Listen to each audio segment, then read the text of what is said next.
Welcome, sailor. This is the story of a marine engineer who thought a routine delivery trip across the Gulf of Mexico would be just another job, until a catastrophic engine failure left him and two crew members drifting helplessly 200 miles from the nearest shore. What began as a straightforward voyage became a harrowing test of survival skills and sanity. My name is Michael Castellano, and for 15 years I've been running boats across the Gulf of Mexico, from small sport fishers to massive yachts. I've dealt with every kind of mechanical failure, weather emergency, and navigation challenge these waters can throw at you. But nothing in my experience as a marine engineer prepared me for what happened aboard the Sea Dancer on March 12th, when our engine failure stranded us in open water and we discovered that 200 miles from shore, we weren't as alone as we thought. The trip started as a routine delivery job. The Sea Dancer was a 48-foot sport fishing boat that needed to be moved from Galveston, Texas to Fort Lauderdale, Florida. The owner had hired my company to handle the delivery because he didn't have time to make the trip himself, and my crew specialized in these kinds of long-distance relocations. My crew for this trip consisted of two experienced mariners, Tommy Rodriguez, a 31-year-old Mexican-American who'd been working boats in the Gulf for over a decade, and Sarah Mitchell, a 28-year-old former Coast Guard petty officer who knew these waters as well as anyone. Both were solid, reliable crew members I'd worked with multiple times before. The Sea Dancer was a well-maintained vessel with twin diesel engines, modern electronics, and all the safety equipment required for offshore work. She'd been recently serviced, and I'd personally inspected her mechanical systems before departure. Everything looked good for what should have been a routine 800-mile voyage. We left Galveston at 6 a.m. on March 11th, planning to make the trip in approximately 36 hours with one fuel stop in Pensacola. The weather forecast was favorable, moderate seas, light winds, and clear skies for the entire route. Perfect conditions for an offshore delivery. The first day and night passed without incident. The Sea Dancer ran smoothly at her cruising speed of 22 knots, the engines purring with the steady rhythm that indicates properly maintained machinery. We maintained our planned course, staying well offshore to avoid the heavy shipping traffic closer to the coast. By dawn of the second day, we were approximately 200 miles south of Mobile, Alabama, running through deep blue water over the continental shelf. Still 200 miles from our planned fuel stop in Pensacola, but well within our fuel reserves and making good time toward our destination. That's when everything went wrong. At 7:23 a.m., the starboard engine began making an unusual noise, a metallic grinding that immediately caught my attention as the boat's engineer. I throttled back both engines and went below to investigate, leaving Tommy at the helm and Sarah monitoring our electronics. What I found in the engine compartment was every marine engineer's nightmare: catastrophic bearing failure in the starboard engine. Metal shavings in the oil, abnormal vibration, and temperature readings that indicated the engine was destroying itself from the inside. Shut down the starboard engine, I called up to Tommy. We've got major internal damage. Running on one engine, the Sea Dancer could still make headway, but at reduced speed and with significantly higher fuel consumption. More critically, we now had no backup propulsion if the port engine failed as well. I spent the next hour trying to assess the extent of the damage and determine whether the starboard engine could be repaired at sea. But the bearing failure was complete. The engine was mechanically destroyed and would require major rebuilding in a fully equipped shop. How bad is it? Sarah asked when I returned to the wheelhouse. The starboard engine is done, I told her honestly. We're running on one engine, which means slower speed and higher fuel consumption. We need to recalculate our fuel requirements for the rest of the trip. The fuel calculation was sobering. Running on one engine, we would burn fuel at nearly twice the normal rate while making only about 60% of our normal speed. Instead of reaching Pensacola with fuel to spare, we would arrive with tanks nearly empty, assuming the port engine continued to run normally. But at 11:47 a.m., our situation went from concerning to critical. I was monitoring engine parameters when the port engine's oil pressure began fluctuating erratically. The gauge readings showed pressure dropping and rising in a pattern that indicated either sensor failure or serious mechanical problems developing in our remaining engine. Tommy, reduce RPM to 1800, I ordered, trying to reduce stress on the failing engine. I'm seeing oil pressure issues on the port side. The reduced RPM brought our speed down to barely 15 knots, but it might prevent complete engine failure if we were dealing with oil system problems. However, it also meant that our fuel consumption calculations were now completely invalid. At 12:15 p.m., the port engine seized completely. The failure was sudden and absolute. One moment we were making slow but steady progress toward Pensacola, and the next we were dead in the water, drifting on the Gulf's deep blue swells with no propulsion and no immediate hope of rescue. "Mayday, mayday, mayday," Sarah transmitted on Channel 16. "This is Motor Vessel Sea Dancer. We have complete engine failure and are requesting assistance. Position 29 degrees 15 minutes north, 87 degrees 42 minutes west. Our position put us roughly 200 miles from the nearest land in any direction, too far for most recreational vessels to reach us, too far from shipping lanes to expect casual assistance, and at the very limit of Coast Guard helicopter range even under optimal conditions." The Coast Guard response was professional but sobering. They acknowledged our distress call and began coordinating rescue assets, but the nearest Coast Guard cutter was over 300 miles away, and helicopter assistance would depend on weather conditions and fuel requirements for such a long-range operation. "Stand by for assistance," the Coast Guard radio operator told us. Estimated time of arrival for rescue assets is 12 to 18 hours depending on weather conditions. 12 to 18 hours was a long time to drift in open water, but it was within reasonable expectations for our situation. We had food, water, and safety equipment for several days if necessary. The Sea Dancer was structurally sound and stable in the moderate seas. What we didn't anticipate was that drifting helplessly in 3,000 feet of water would attract attention from creatures that live in the deep ocean, attention that would transform our mechanical emergency into something far more terrifying. At 2:30 p.m., approximately 2 hours after our engines had failed, Tommy spotted something that made all of us uneasy. "Mike, you need to see this," he called from the stern, pointing into the water behind our boat. What I saw was a dark shape moving beneath the surface, easily 20 feet long, pacing our drifting vessel at a depth of maybe 30 feet.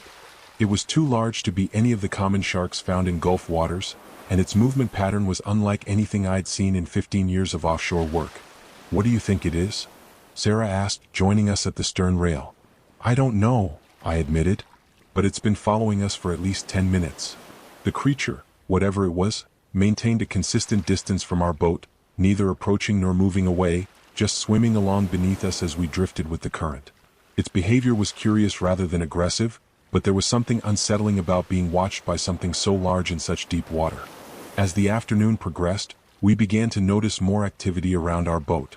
Dark shapes moving in the depths, occasional disturbances on the surface, and a general sense that our presence in this remote area of the Gulf was attracting attention from the deep water ecosystem.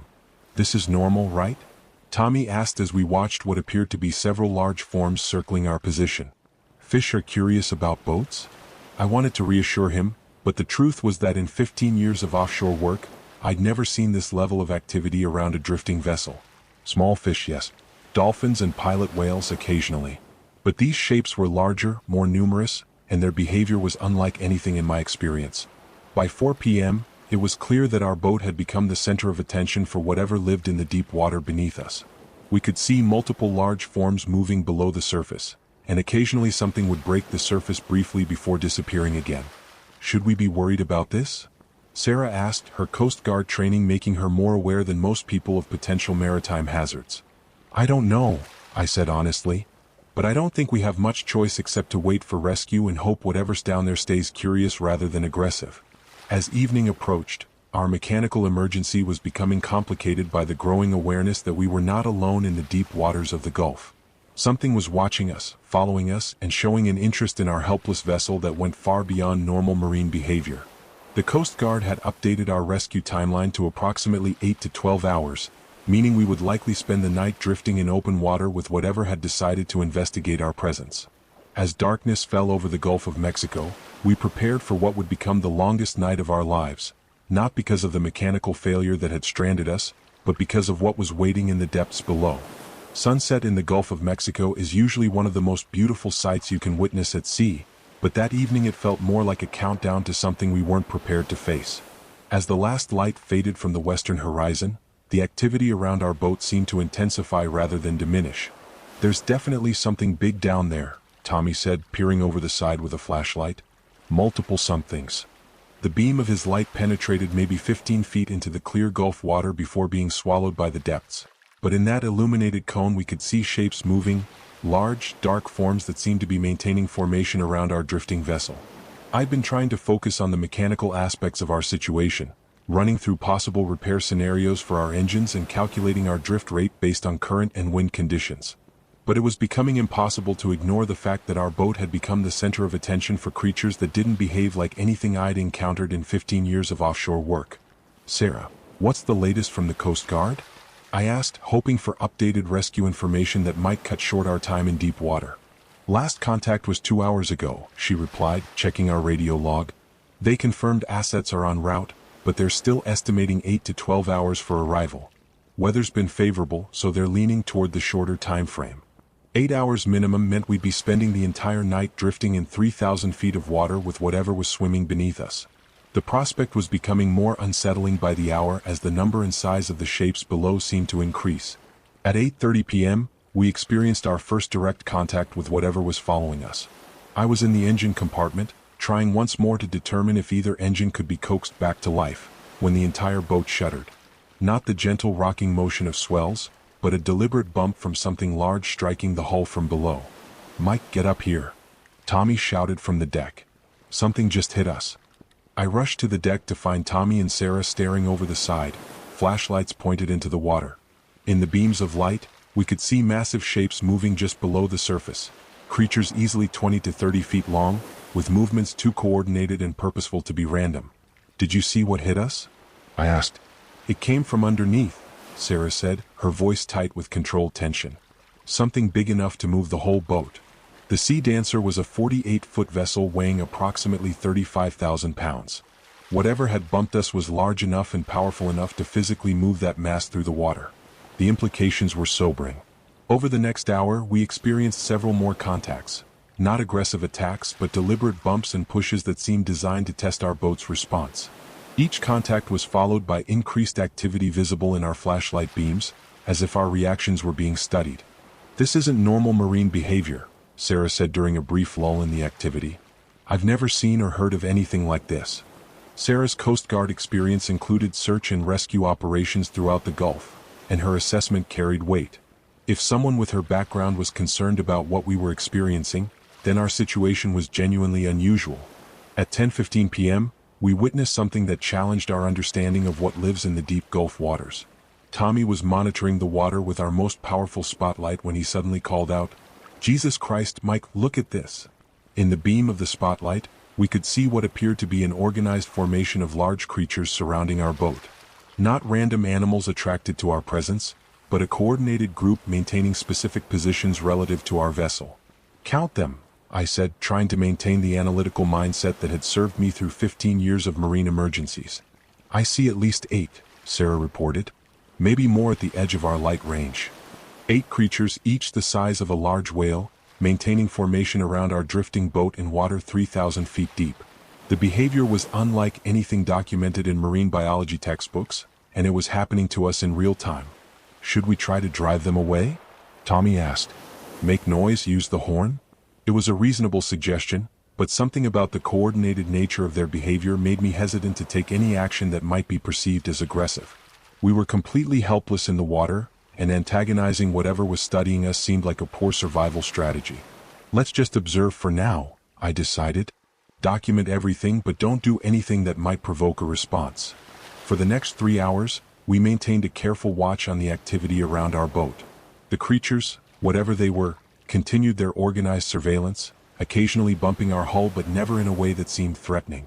It was more like they were conducting their own investigation of our presence in their territory. During this time, I tried to radio our observations to the Coast Guard, but the responses were skeptical. Large marine animals in the Gulf of Mexico weren't unusual, and without visual evidence, our reports were being classified as stress-induced overreaction to a mechanical emergency. "We understand you're seeing increased marine activity," the Coast Guard radio operator responded to one of my reports. "That's normal for a vessel dead in the water. Marine animals are naturally curious about stationary objects." But what we were experiencing went far beyond curiosity. The creatures below us were displaying behavior that suggested intelligence, coordination, and purpose that couldn't be explained by normal predator-prey relationships or territorial responses. At 1:30 a.m., the activity around our boat suddenly intensified. Instead of the slow, methodical movements we'd been observing, the water around us erupted into frenzied motion. Massive shapes breached the surface briefly before disappearing again, creating waves that rocked our boat violently. "Something's got them stirred up," Sarah observed, gripping the rail as the Sea Dancer pitched in the disturbance. The frenzy lasted for approximately 10 minutes, during which we could see dozens of large forms moving rapidly through the water around us. Then, as suddenly as it had begun, the activity stopped completely. "Where did they go?" Tommy asked, scanning the water with his flashlight. The ocean around us was empty. No shapes visible in our lights, no movement beneath the surface, no indication that anything had been there at all. The sudden absence was somehow more unsettling than the presence had been. "Maybe they're just deeper now," I suggested, though I didn't entirely believe it myself. For the remainder of the night, we saw no further activity around our boat. The ocean had returned to the empty, peaceful state we'd expected when we first lost our engines. But the memory of what we'd witnessed remained, along with the knowledge that something large and intelligent lived in the deep waters of the Gulf. At 6:45 a.m., just after sunrise, we spotted the Coast Guard cutter Vigilant on the horizon. Our rescue was finally approaching after nearly 12 hours of drifting in deep water with companions we still couldn't fully explain or understand. "Coast Guard vessel, this is Sea Dancer," Sarah radioed. "We have you in sight and are standing by for assistance." "Roger, Sea Dancer," came the response. "We'll be alongside in approximately 30 minutes. Prepare for towing operations." As the Coast Guard vessel approached, I found myself looking back into the depths around our boat, wondering if our nocturnal visitors were still there, just deeper than our lights could penetrate. The rational part of my mind wanted to dismiss what we'd experienced as stress-induced misperception, but the evidence had been too clear and too coordinated to explain away. "Should we tell them about last night?" Tommy asked as we prepared for the Coast Guard boarding. "We'll mention it in our report," I decided. "But I doubt they'll take it seriously without evidence." The Coast Guard rescue operation proceeded smoothly and professionally. Within 2 hours, the Sea Dancer was under tow toward Pensacola, and we were safe aboard the cutter with hot coffee and professional medical evaluation of our condition. But during the debriefing with the Coast Guard officers, our reports of unusual marine activity were met with polite skepticism. Large marine animals in the Gulf were common, they explained, and vessels dead in the water often attracted curious wildlife. "Did you get any photographs or video of these animals?" the investigating officer asked. "We were focused on survival and rescue coordination," I replied. "Documentation wasn't our priority." It was a reasonable response, but it also meant that our extraordinary experience would be filed away as another routine rescue with some unusual but unverifiable details. The creatures that had surrounded our boat for 12 hours would remain our secret, shared only among the 3 people who had witnessed their presence. 2 days later, after the Sea Dancer had been repaired and delivered to her destination, I began researching what we might have encountered in the deep Gulf waters. But the scientific literature contained no references to the coordinated behavior we'd observed, and marine biologists I contacted were skeptical of our descriptions. The official explanation was that we'd encountered a group of large sharks or whales whose behavior had seemed more organized than it actually was due to stress and limited visibility. A reasonable scientific assessment that explained away our experience without requiring any revision of current knowledge about Gulf marine life. But I knew what we'd seen. And more importantly, I knew that something in the deep waters of the Gulf had been watching us, studying us, and making decisions about how to respond to our presence in their territory. We'd been rescued, the boat had been repaired, and the delivery had been completed successfully. But the knowledge that we weren't alone in the deep ocean would stay with me for the rest of my career as a marine engineer. 3 weeks after our rescue, I couldn't shake the memory of what we'd experienced during those 12 hours drifting in deep water. The rational part of my mind kept trying to explain away what we'd seen, but the engineering part of my brain was bothered by inconsistencies that couldn't be dismissed as stress-induced misperception. I decided to conduct my own investigation into what might live in the deep waters of the Gulf of Mexico, using the same methodical approach I applied to solving mechanical problems. If something that large and coordinated existed in these waters, there had to be some evidence of it in scientific literature, fishermen's reports, or maritime incident records. My research began with official sources, NOAA databases, marine biology journals, and Coast Guard incident reports. The Gulf of Mexico was one of the most studied bodies of water in the world due to its economic importance, and if large unknown species existed there, someone should have documented them. What I found was intriguing but incomplete. There were scattered reports over the years of unusual marine encounters, mostly dismissed as misidentification of known species or exaggerated accounts from stressed mariners. But when I plotted these incidents on a chart, a pattern began to emerge. The reports clustered in specific areas of the Gulf, deep water regions over the continental slope where the ocean floor dropped from hundreds of feet to thousands of feet. Areas like where we'd experienced our engine failure, far from shore and over some of the deepest water in the Gulf. I contacted Tommy and Sarah to compare their memories of our experience with the research I'd compiled. Both confirmed the details I remembered: organized behavior, coordinated movement, creatures easily 20 to 30 feet in length, and intelligence that went beyond normal marine animal responses. "Have you found anything that explains what we saw?" Sarah asked during one of our conversations. "Nothing definitive," I admitted. "But there are enough similar reports to suggest we're not the only ones who've encountered something unusual out there." My research had uncovered references to the Gulf Phantoms, a term used by some deep-water fishermen and offshore workers to describe encounters with large, unidentified marine animals in the deeper parts of the Gulf. The reports were usually dismissed as folklore or misidentification, but they described behavior remarkably similar to what we'd experienced.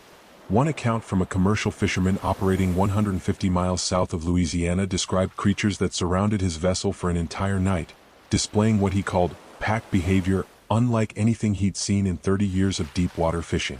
Another report from an oil platform crew mentioned organized groups of large marine animals that seemed to investigate new platform installations. But the most compelling evidence came from an unexpected source: sonar data from research vessels operating in the deep Gulf. Dr. Margaret Chin, a marine biologist at the University of Miami, had been studying deep-water ecosystems in the Gulf for over a decade.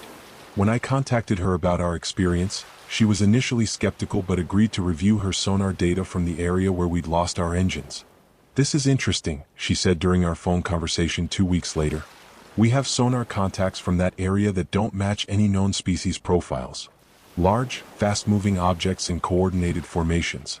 Dr. Chen's sonar data showed exactly what we'd observed: groups of large marine animals displaying coordinated behavior in deep water areas of the Gulf. But the size and movement patterns didn't match any species currently documented in these waters. "What do you think we're looking at?" I asked. "I don't know," she admitted, "but it's worth investigating further. Would you be willing to participate in a research expedition to the area where you had your encounter?" The prospect of returning to those waters was both terrifying and compelling. Part of me wanted to forget what we'd experienced and move on with normal maritime work. But the engineer in me needed to understand what we'd encountered, and the opportunity to work with actual scientists offered a chance to get real answers. 6 months after our original engine failure, I found myself aboard the research vessel Gulf Explorer, heading toward the same deep-water area where we'd lost propulsion and discovered we weren't alone. Dr. Chin had assembled a team of marine biologists and equipped the vessel with advanced sonar, underwater cameras, and hydrophones to detect and document whatever lived in the depths. "Tell me again exactly what you observed," Dr. Chin asked as we approached the coordinates where the Sea Dancer had drifted. I recounted our experience in detail: the organized behavior, the coordinated movements, the deliberate contact with our hull, and the sudden departure when the Coast Guard arrived. Dr. Chin took notes and compared our account with similar reports she'd collected from other mariners. "We're going to try something different," she explained. "Instead of just passing through the area, we're going to simulate a disabled vessel. Cut our engines and drift just like you did and see if we can attract the same kind of attention." The research expedition's approach was more methodical than our accidental encounter, but the results were remarkably similar. Within hours of cutting our engines and beginning to drift in deep water, the sonar began detecting large contacts moving beneath our vessel. "Look at this," Dr. Chin said, pointing to the sonar display. "Multiple large contacts, maintaining formation at approximately 200 feet depth." The sonar showed exactly what we'd observed with our flashlights: organized groups of large marine animals surrounding our vessel and maintaining specific positions relative to our drift pattern. But now we had scientific instruments documenting what we'd only been able to describe subjectively. "Are they coming closer?" I asked, remembering how the creatures had gradually approached the Sea Dancer throughout our first night. "Slowly," Dr. Chin confirmed, "and they're maintaining formation as they rise. This isn't random animal behavior." Over the next 8 hours, we documented behavior that challenged current understanding of Gulf marine ecosystems. The creatures, whatever they were, displayed intelligence, coordination, and curiosity that went far beyond normal predator or territorial responses. The underwater cameras captured fleeting images of massive forms moving through the depths, but the creatures seemed to avoid direct photography, staying just outside the range of clear documentation. The hydrophones recorded vocalizations that didn't match any known Gulf species, complex acoustic patterns that suggested communication between individuals. This is unprecedented, Dr. Chin said as we reviewed the day's data. We're looking at behavior that indicates a level of intelligence and social organization that hasn't been documented in Gulf waters. But perhaps the most significant discovery came when we analyzed the timing and coordination of the creature's movements. The sonar data showed that their approach patterns and formation changes were too complex and too coordinated to be explained by instinctive behavior. They're making decisions, Dr. Chin concluded, reacting to our presence, communicating with each other, and adapting their behavior based on our responses. This is evidence of intelligence that rivals some of the most advanced marine mammals. The research expedition continued for 3 more days, during which we documented consistent patterns of organized behavior from creatures that remained largely hidden from direct observation. We had scientific proof that something extraordinary lived in the deep waters of the Gulf, but we still didn't know exactly what it was. Why haven't these animals been discovered before? I asked Dr. Chin during our final day on station. They're clearly very good at avoiding detection, she replied. They only seem to investigate disabled vessels in deep water, and they avoid areas with heavy maritime traffic. If you hadn't had that engine failure in exactly that location, we might never have known they existed. The research expedition's findings were published in marine biology journals and presented at scientific conferences, but the reaction from the broader scientific community was mixed. The evidence was compelling but incomplete. We had documented unusual behavior, but we still couldn't definitively identify the species responsible. Some researchers suggested we'd encountered a previously unknown population of large sharks or whales displaying atypical behavior. Others theorized that climate change or human activity had modified the behavior of known species in ways not previously documented. But for those of us who'd experienced direct contact with these creatures, the explanations felt inadequate. What we'd encountered was something that challenged current understanding of marine intelligence and behavior, something that lived in the deep waters of the Gulf and watched vessels that entered their territory. A year after our original engine failure, I was contacted by other mariners who'd had similar experiences in deep Gulf waters. Commercial fishermen, recreational boaters, and offshore workers who'd encountered organized groups of large marine animals displaying intelligence and coordination that couldn't be easily explained. "Are you the guy who wrote about the Gulf Phantoms?" one fisherman asked when he called me. "Because I've seen them too, and nobody believes what I'm telling them."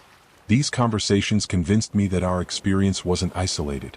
Whatever lived in the deep waters of the Gulf had been encountering human vessels for years, but the scattered nature of the reports and the lack of scientific documentation had kept their existence largely hidden.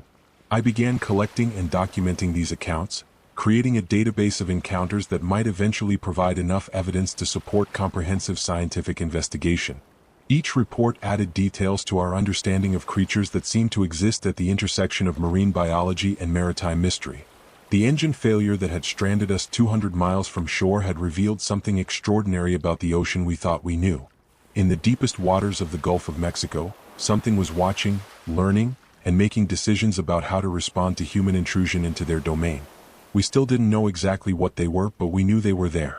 And that knowledge would change how I approached every subsequent voyage into the deep waters of the Gulf. 2 years after our original encounter, I received an offer that would force me to confront what we'd experienced in the deep Gulf waters. Dr. Chin had secured funding for a comprehensive research expedition, and she wanted me to captain the vessel that would spend 3 weeks studying the creatures we discovered.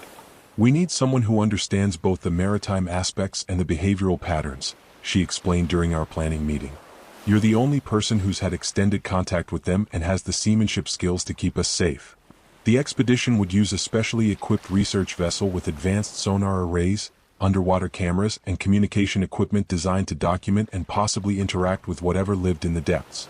It was an opportunity to get definitive answers about our encounter, but it also meant deliberately seeking out creatures whose capabilities and intentions remained unknown.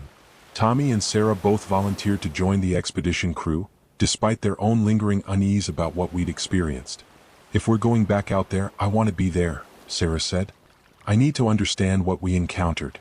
The research vessel Deep Horizon was equipped with technology that hadn't been available during our original encounter.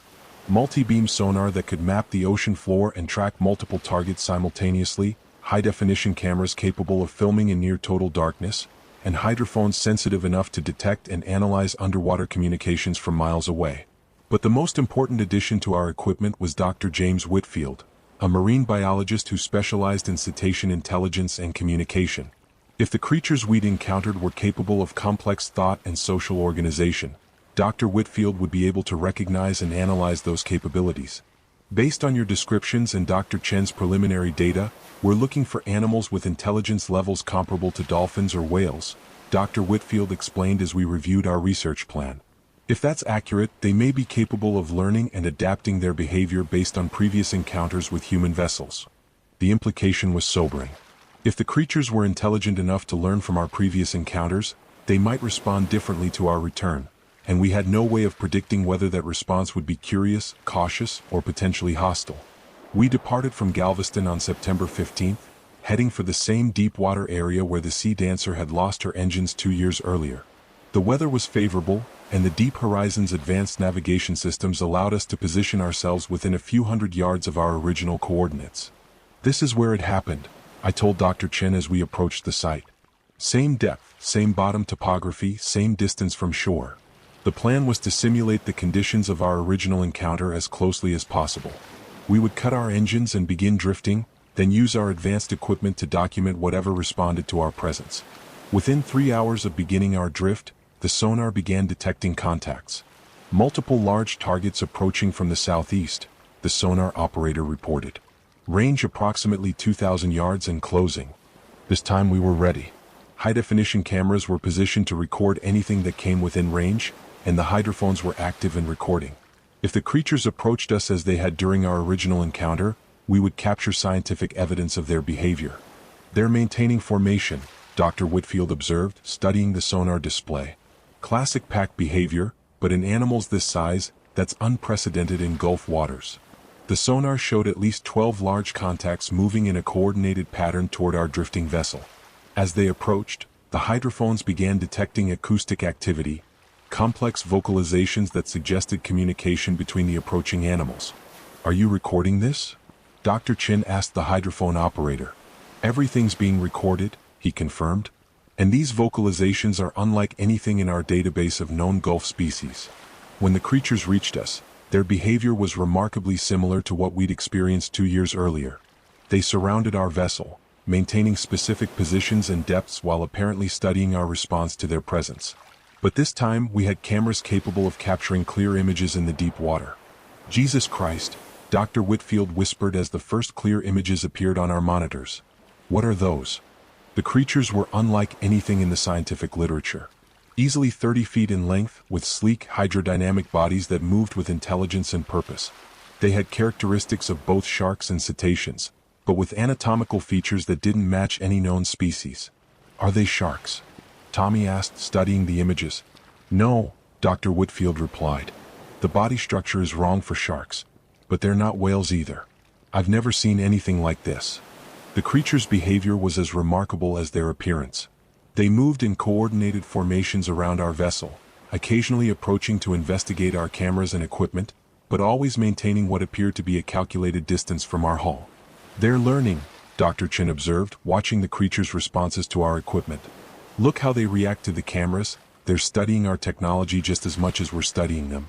Over the next 6 hours, we documented behavior that confirmed our original assessment of these creatures' intelligence. They communicated with complex vocalizations, coordinated their movements with precision that indicated planning and decision-making, and displayed curiosity about our equipment that suggested advanced cognitive abilities. But the most remarkable discovery came when Dr. Whitfield attempted to communicate with them using hydrophones to transmit acoustic signals into the water. "I'm going to try some basic patterns," he explained.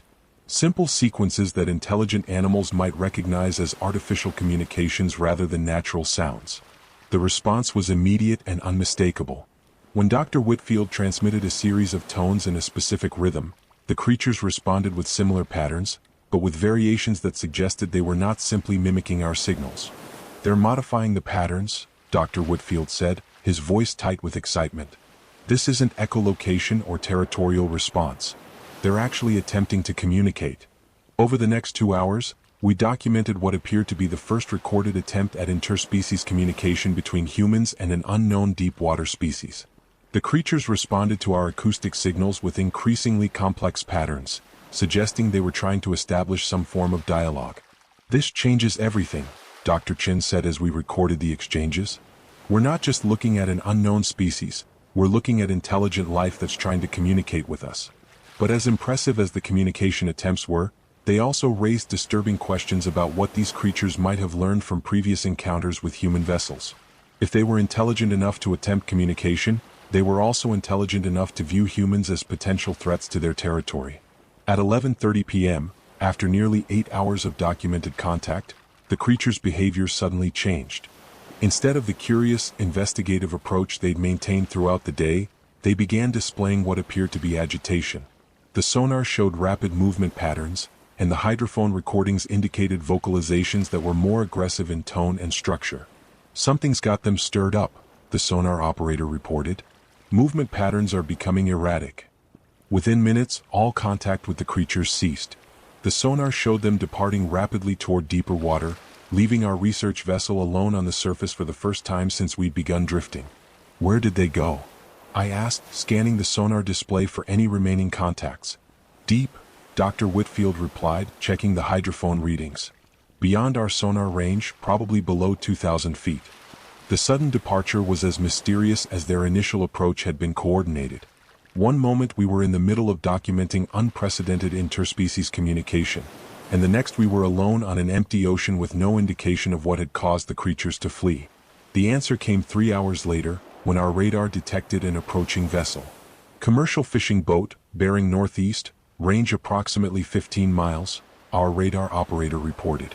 As the fishing vessel approached our research area, we realized what had caused the creatures to depart so suddenly. Their acoustic sensors had detected the approaching boat long before our radar had picked it up, and they had withdrawn to avoid contact with multiple human vessels. "They're avoiding us when other boats are around," Dr. Chin observed. "That's evidence of complex decision-making and risk assessment." The fishing vessel passed within 5 miles of our position but showed no indication of detecting our presence or the remarkable activities we'd been documenting. To them, we were just another research boat conducting routine scientific work in the deep Gulf.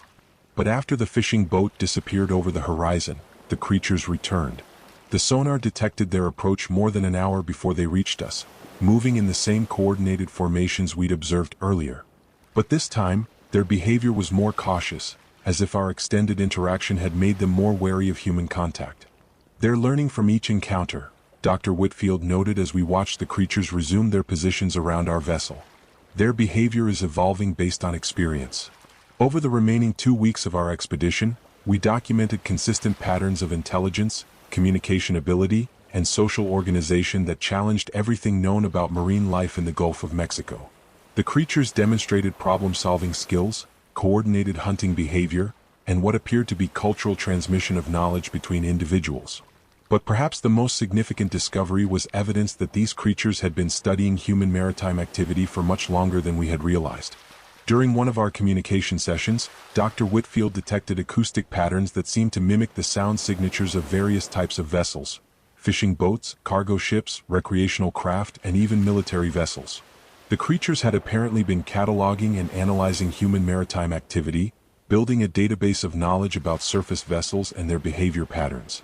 "They've been watching us for years," Dr. Whitfield concluded. "Maybe decades. Learning about human technology, human behavior, human responses to different situations." The implication was both fascinating and unsettling. While we had been completely unaware of their existence, these creatures had been conducting their own scientific study of human maritime activity, gathering intelligence about our capabilities and behavior patterns. "What do you think they want?" Tommy asked during one of our evening briefings. "I don't think they want anything from us," Dr. Chin replied. "I think they're trying to understand us just like we're trying to understand them." But understanding was a two-way process, and as we learned more about the creatures' capabilities, we also had to consider what they might be learning about us.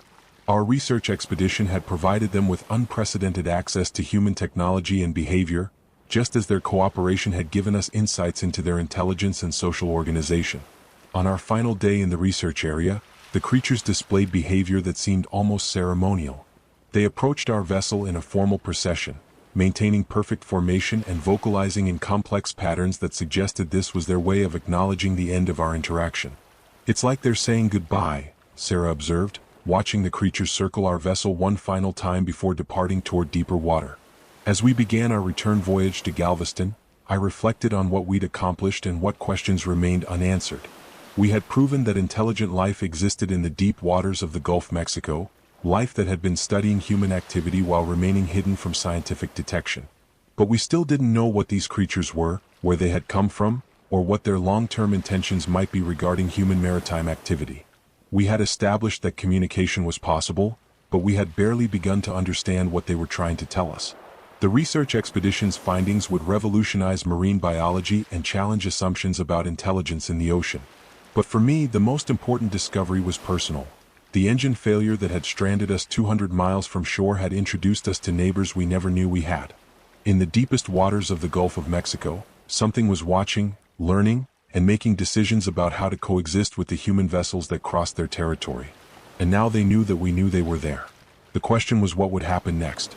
6 months after our research expedition, the scientific community was still struggling to process what we documented in the deep Gulf waters.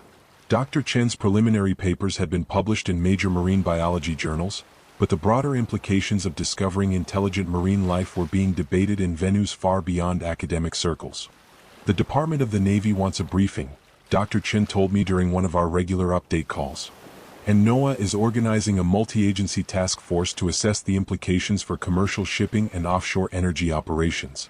The discovery of intelligent marine life in the Gulf of Mexico had consequences that extended far beyond marine biology. These waters contain some of the busiest shipping lanes in the world, massive offshore oil and gas operations, and fishing grounds that supported thousands of commercial vessels.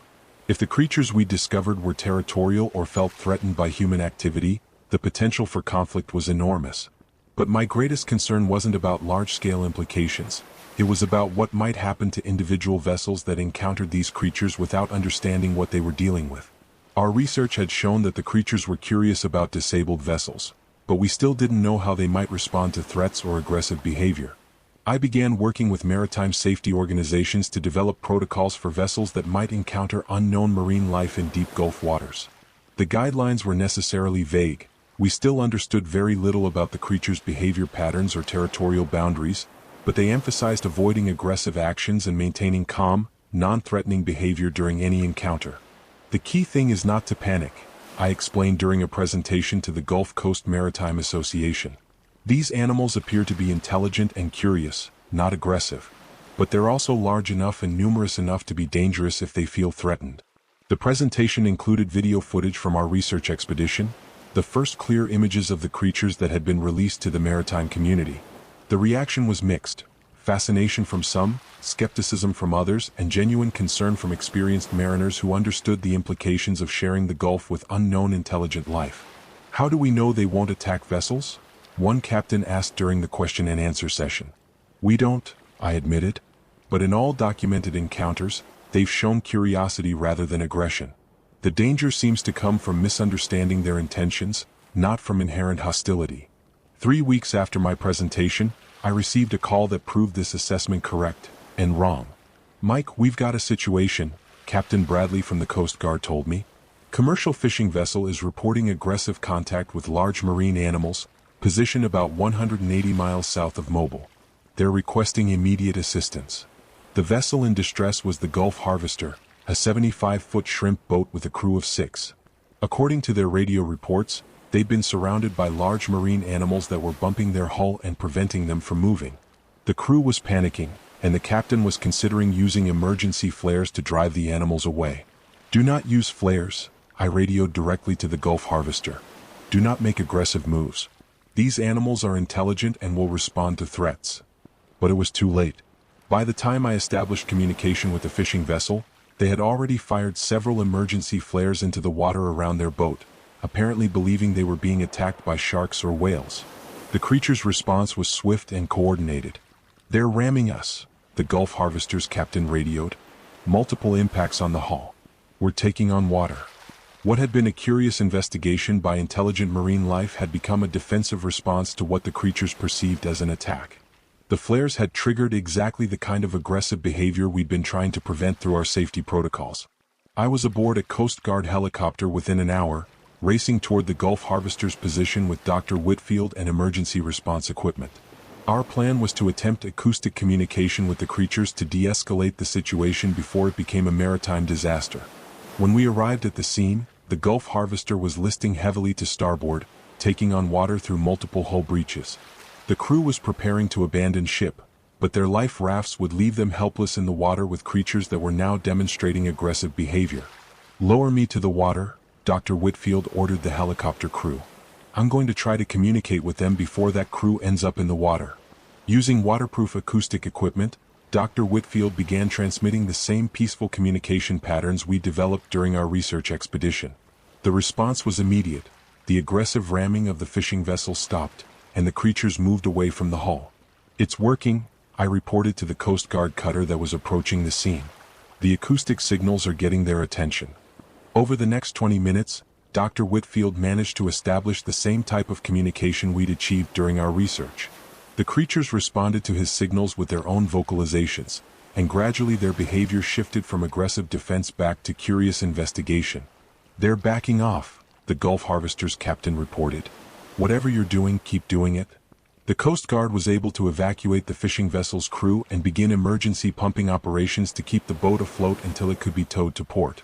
The creatures maintained their distance during the rescue operation, apparently recognizing that their defensive response had achieved its purpose. "This could have been a disaster," Dr. Whitfield said as we flew back to shore. "If that crew had ended up in the water with angry creatures this size, we might have had multiple fatalities." The incident with the Gulf Harvester marked a turning point in human-creature relations in the Gulf. It proved that while the creatures were generally peaceful, they were also capable of defending themselves when they perceived threats. More importantly, it demonstrated that communication was possible even during hostile encounters. Within a month, I was hired by a consortium of maritime companies to develop comprehensive protocols for encounters with intelligent marine life in Gulf waters. The work involved creating communication procedures, emergency response plans, and training programs for vessel crews operating in deep water areas. "We need to treat this like any other navigation hazard," I explained to the consortium's board of directors.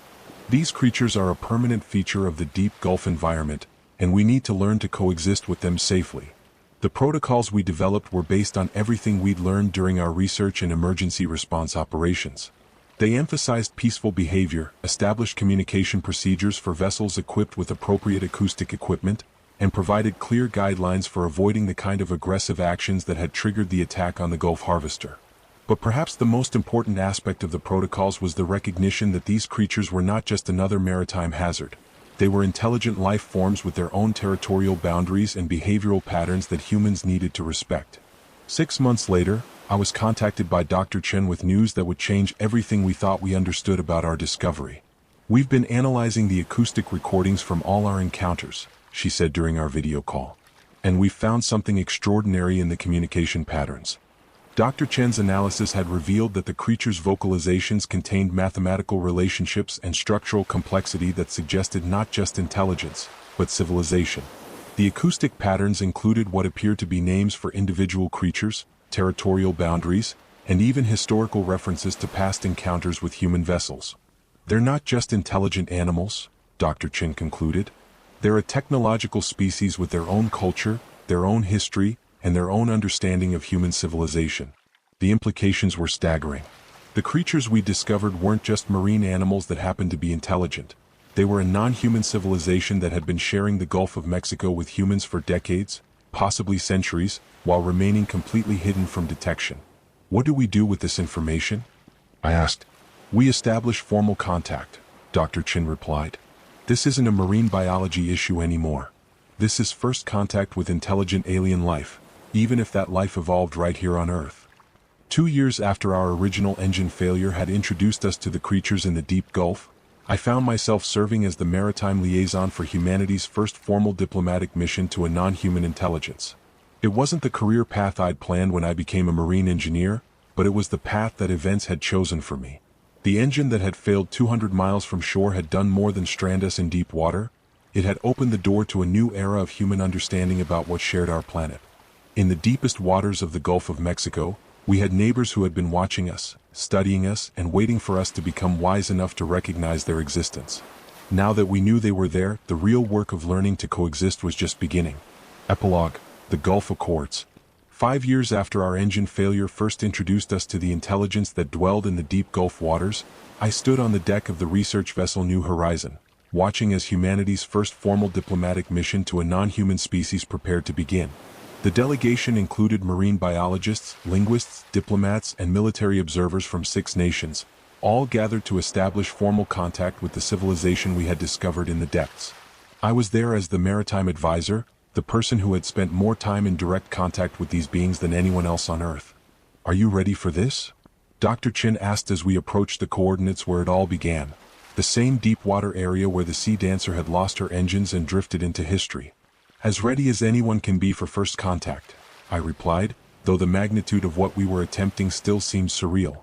The creatures, who had begun calling themselves the Deep Singers in our translated communications, had agreed to formal contact after months of careful negotiation through acoustic transmissions.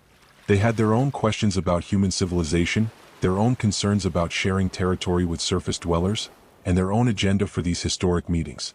Dr. Whitfield had made remarkable progress in developing translation protocols for the Deep Singers' acoustic language. What had begun as simple tone patterns had evolved into complex linguistic structures that revealed a civilization with thousands of years of history, sophisticated technology adapted for deep water environments, and a philosophical understanding of their place in the ocean ecosystem. "They've been watching human maritime development for over 2 centuries, Dr. Whitfield explained as we prepared for the first formal communication session. They remember the transition from sailing vessels to steam power, the development of sonar technology, and the massive increase in shipping traffic after World War II. The Deep Singers had their own names for different types of human vessels, their own understanding of human territorial boundaries, and their own assessment of humanity's impact on ocean ecosystems. They were not primitive life forms that had accidentally achieved intelligence. They were an advanced civilization that had chosen to remain hidden while studying their surface-dwelling neighbors. When the formal contact session began, I found myself serving as translator not just for language, but for the entire maritime context that had brought our species together. The Deep Singers understood human vessels as we understood their behavior patterns, through long observation and careful analysis of capabilities and intentions. They want to know why human vessels travel in straight lines instead of following current patterns, I translated during one of the early sessions. It's inefficient from their perspective. The questions the Deep Singers asked revealed as much about their civilization as about their curiosity regarding humans. They had organized their society around deep water current systems, developed technology that worked with oceanic forces rather than against them, and created territorial boundaries based on ecosystem management rather than arbitrary political divisions. But they also had concerns about human activity that went far beyond simple territorial disputes. They're worried about noise pollution from shipping traffic, Dr. Whitfield reported after a particularly long communication session. It's interfering with their long-distance communication networks. The Deep Singers communication system used low-frequency acoustic signals that could travel for hundreds of miles through deep water. Human shipping traffic, offshore drilling operations, and military sonar were creating noise pollution that was disrupting communication networks that had existed for centuries. They're asking if humans would be willing to establish quiet zones in critical areas, I translated. Shipping corridors that avoid their primary communication routes. What emerged from these discussions was the framework for humanity's first interspecies environmental agreement. The Gulf Accords, as they became known, established protocols for sharing ocean space between human maritime activity and Deep Singer civilization. The accords included provisions for shipping lane modifications to reduce acoustic interference, emergency communication procedures for vessels in distress, and mutual research cooperation to better understand the Gulf's deep water ecosystems. Most importantly, they established the principle that the ocean belonged to all intelligent species that inhabited it. This changes everything about how we think about ocean management, the lead diplomat observed during one of our briefing sessions. We're not just managing resources anymore, we're managing relationships with other intelligent species. The implementation of the Gulf Accords required changes in international maritime law, modifications to shipping routes that had been used for decades, and new training requirements for vessel crews operating in deep Gulf waters. But it also opened unprecedented opportunities for technological cooperation and scientific advancement. The Deep Singers had developed biotechnology that could revolutionize human understanding of marine ecosystems, navigation techniques that used natural oceanic forces more efficiently than human engineering, and communication systems that could operate reliably over vast distances without electronic infrastructure. They're offering to share technology, Dr. Chin reported after a breakthrough communication session, in exchange for human knowledge about surface conditions and atmospheric science. The technology exchange program that grew out of the Gulf Accords led to advances in underwater construction, marine biology, and sustainable ocean resource management that transformed human civilization's relationship with the sea. But for me, the most significant outcome was personal. The knowledge that our engine failure had been the beginning of something far larger than a survival story. 10 years after our original encounter, I was appointed as the first director of interspecies maritime relations, responsible for managing human deep-sea cooperation throughout the Gulf of Mexico.